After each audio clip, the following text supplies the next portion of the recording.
Assalamualaikum warahmatullahi wabarakatuh. Di sini saya akan menjelaskan tentang tugas mandiri pengembangan profesi konseling. Nama saya Nurjana dari Universitas Indah Prasta PGRI, Fakultas Ilmu Pendidikan dan Pengetahuan Sosial, Prodi Bimbingan dan Konseling. Di sini saya akan membahas tentang posisi profesi konseling. Yang pertama, munculnya konseling sebagai profesi.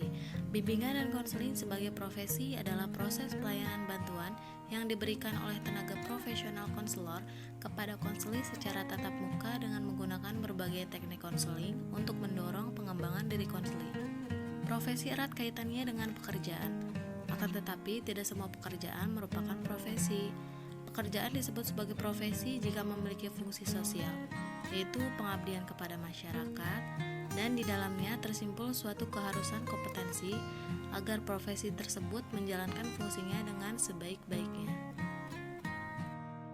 Nah, di sini ada syarat profesi menurut M. Sikoli dalam Prayitno 1987 halaman 101 dan 102. Yang pertama, para anggotanya menampilkan pelayanan sosial yang khusus atau unik secara nyata.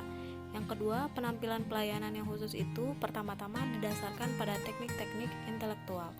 Yang ketiga, masyarakat telah mempercayakan penyelenggaraan pelayanan yang khusus secara eksklusif kepada orang-orang yang tergolong dalam pekerjaan itu, yaitu mereka yang benar-benar berkualifikasi dalam pelayanan tersebut.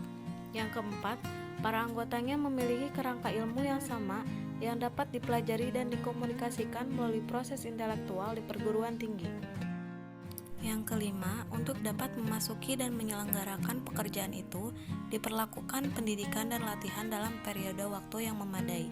Yang keenam, para anggotanya secara tegas dituntut memiliki kompetensi minimum melalui prosedur seleksi, pendidikan dan latihan secara lisensi maupun sertifikasi. Yang ketujuh, dalam menyelenggarakan pelayanan tersebut, para anggotanya disertai tanggung jawab pribadi dalam menetapkan pertimbangan dan keputusan tentang apa yang akan dilakukan berkenaan dengan penyelenggaraan pelayanan profesional yang dimaksud. Yang kedelapan, baik sebagai perorangan maupun kelompok, para anggotanya lebih mementingkan pelayanan yang bersifat sosial daripada pelayanan yang mengejar keuntungan ekonomis. Yang kesembilan, standar tingkah laku profesional bagi anggotanya dirumuskan secara tersurat eksplisit melalui kode etik yang benar-benar dijalankan. Dan yang terakhir, selama berada pada pekerjaan itu, anggotanya terus-menerus berusaha menyegarkan dan meningkatkan kompetensinya dengan jalan mengikuti secara cermat literatur. Dalam perjalanan itu, menyelenggarakan dan memahami hasil-hasil riset, serta berperan aktif dalam pertemuan sesama anggota. Bimbingan dan konseling merupakan sebuah profesi karena memiliki layanan yang unik, memiliki tenaga profesional konselor, layanan bersifat kemasyarakatan, memiliki kode etik profesi, memiliki organisasi profesi, memiliki hak untuk penyelenggaraan dan pelayanan, memiliki ilmu dan keterampilan khusus. Anggotanya senantiasa mengembangkan dirinya. Pengakuan pemerintahan terhadap pelayanan bimbingan dan konseling di Indonesia. Kedudukan dan keberadaan layanan bimbingan dan konseling kian diakui secara jelas oleh pemerintah dan juga masyarakat. Pengakuan ini terus mendorong perlunya tenaga profesional yang secara khusus dipersiapkan untuk menyelenggarakan layanan konseling. Dan yang terakhir adalah sejarah perkembangan profesi bimbingan dan konseling. Bimbingan dan konseling mulai dikenal di Indonesia pada tahun 1960, diawali dengan adanya wacana tentang bimbingan dan penyuluhan di tanah air. Pada tahun 1971, berdiri proyek perintis sekolah pembangunan PPSP.